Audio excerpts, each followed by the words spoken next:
The biggest wrestling crossover of the modern era is upon us. Back in February of last year, I made a video titled The Arrival of New Japan Pro Wrestling in AEW. And in that video, I talked about the politics that prevented a partnership between New Japan and AEW early on in AEW's lifetime. Basically, there was real-life animosity between AEW founding fathers, The Elite, and then New Japan Pro Wrestling president Harold May. I'm gonna go ahead and leave a link to that video in the description below. For those who haven't checked out that vid, I highly recommend you do check it out because it goes over the history of the Elite and what might have led to their departure from New Japan and why New Japan held some sort of grudge towards AEW in the early days of their existence. And of course, that video also ends with the arrival of New Japan Pro Wrestling in AEW, which is why it's titled that. And last thing on that video, I ended it with a thought. What if we saw the biggest stars from AEW and the biggest stars from New Japan collide? Crossovers are a huge part of any fandom. When I was a kid, I always thought, what if DC and Marvel went head to head? And while of course that carries over into my wrestling fandom, what if AEW and New Japan went head to head? What if the two largest wrestling promotions in the entire world had this huge crossover event? And I know what you're thinking, did I really just call AEW and New Japan Pro Wrestling the largest wrestling promotions in the world?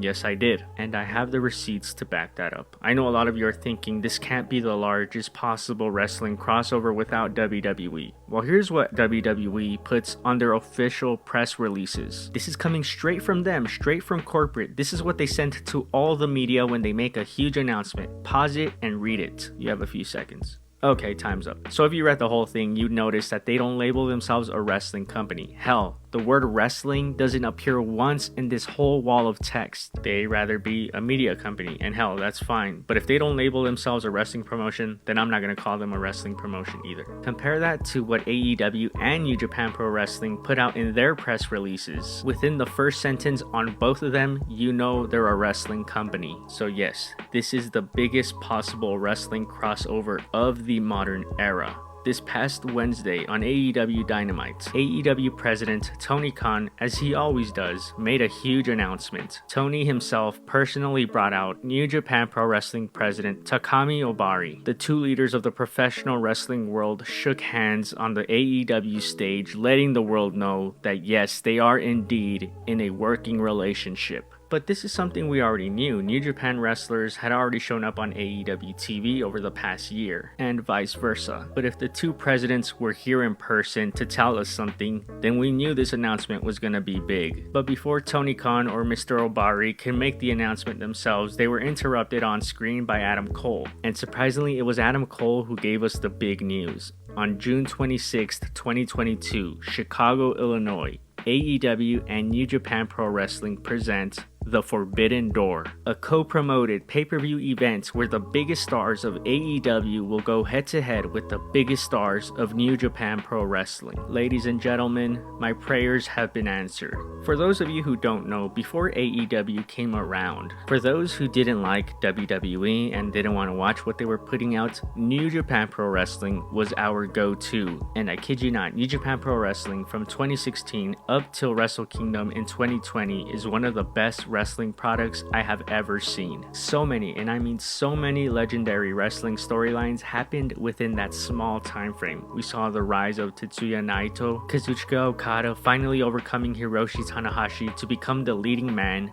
the ace, dare I say, of New Japan Pro Wrestling. We saw the extreme rise in popularity of the Bullet Club, due in part to the Elite, who would eventually leave New Japan to form AEW. We also had the rise of Kenny Omega into superstardom in New Japan, from his time with the Bullet Club to the Golden Lovers reunion, and of course his series with Kazuchika Okada. Omega and Okada's 4-match series is the best series of matches I have ever seen live in my lifetime, and it told one of the best, most beautiful stories I've ever seen as a fan of professional wrestling. Like dude, Martin Scorsese can totally pick this up for his next movie. All jokes aside though, I bring this up because there's this common misconception that New Japan Pro Wrestling is just matches, and that couldn't be further from the truth. New Japan throughout that 2010s era can go head to head with any wrestling promotion's best era when it comes to storytelling. I mean, I don't know if you've noticed, but this channel itself is named after two of the most popular acts in New Japan that started during that era.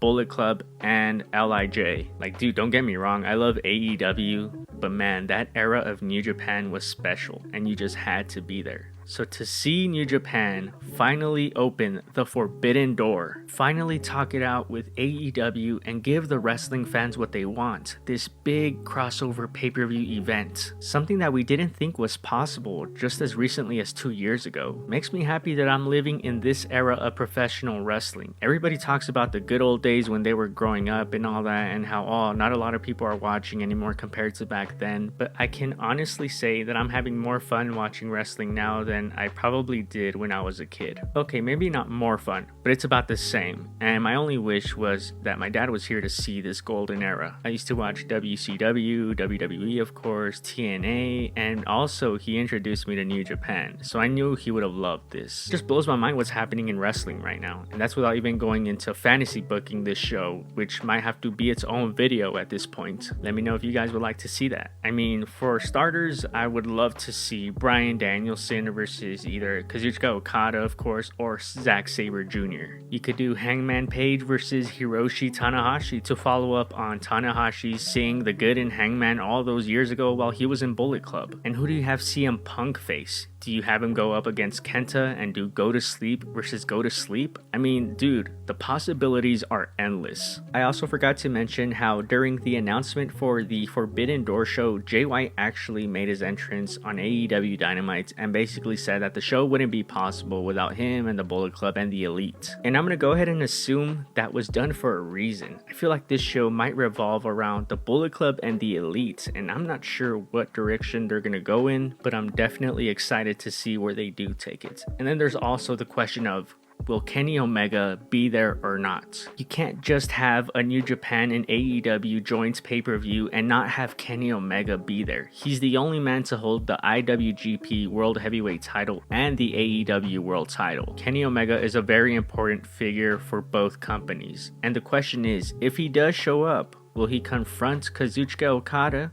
Or will he confront Kota Ibushi? I mean, you can't really go wrong with either choice. But personally, I would rather see him share a ring with Kota Ibushi once more. That's right, Golden Lovers for life. And you know what the crazy part is? They're running this at the United Center, which usually would be a good venue for any AEW pay-per-view. But I think they're really underestimating how many tickets they could have sold for this show. I mean, at the end of the day, an NBA arena is fine, but I feel like they could have ran a baseball stadium and easily could have sold 30 to 40,000 tickets for this. All I know is those tickets are gonna sell out in minutes. So if you plan on going, you better be ready. For now though, all eyes will be on AEW's big May pay-per-view Double or Nothing and New Japan's big June pay-per-view Dominion, because surely whatever happens on these pay-per-views will likely influence how the card for Forbidden Door will look like. Crossovers in wrestling aren't anything new, especially for these two companies. New Japan has partnered with so many promotions over their history, including WWE. AEW have formed so many partnerships with so many wrestling promotions despite only being 3 years old. The reason why this one is special though is because we never thought we'd actually see it happen. Tanahashi coined the term the Forbidden Door over 2 years ago. And he said that because he was referring to the bad relationship that AEW and New Japan executives had at the time. He said he personally wanted to open that Forbidden Door that would allow the possibility for wrestlers to cross over between the two promotions. And here we are in 2022, the first ever joint pay-per-view between New Japan Pro Wrestling and AEW has been named after this term that Tanahashi used. The Forbidden Door has finally been swung open, and only time will tell what lies on the other side. But one thing we can all agree on is that this is a huge win for the world of professional wrestling.